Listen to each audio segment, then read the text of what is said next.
The man is very greater than the women here in our country. They don't understand how a girl like me can play a soccer. But slowly, slowly, they will get the reason.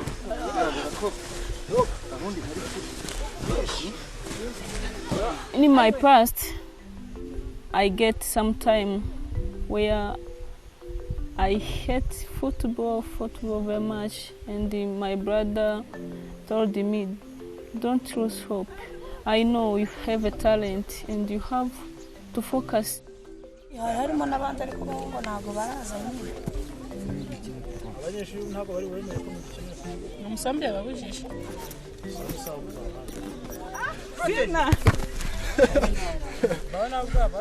The local government asked us to make a football team for women.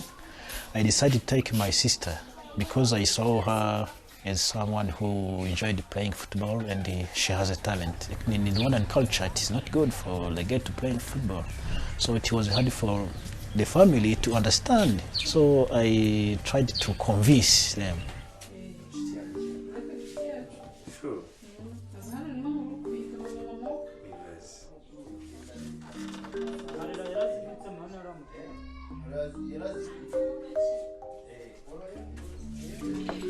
About my dad, the one thing comes every day in my mind, and I have to follow.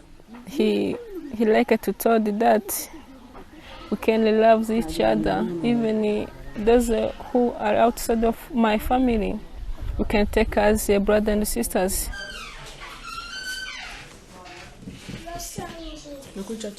We don't do only training. We talk also about our life. It was the way for getting a hopeless of life. After the genocide, many people didn't have the hope for living.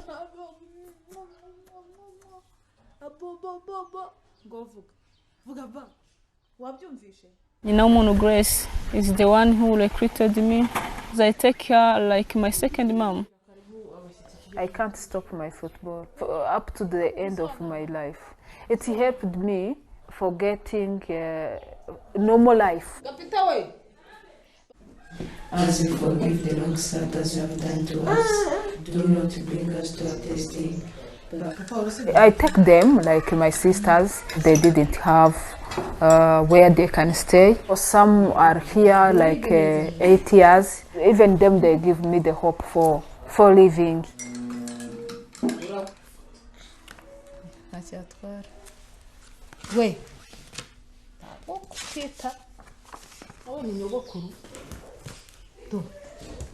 Grandmama, grandmama, this is Felicity in my wedding. Is the founder of women football here in Rwanda.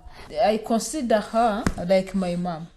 Every day I fight and fight, just putting my foot in her foot. Is a special women here in Rwanda. Our culture for Rwandan women is supposed to be domestic co-workers, getting married at the early age, and then have children and take care of your husband. So I grew up with that pain of saying, why was I born a girl? I wish I was a boy. I'd be having a chance to play.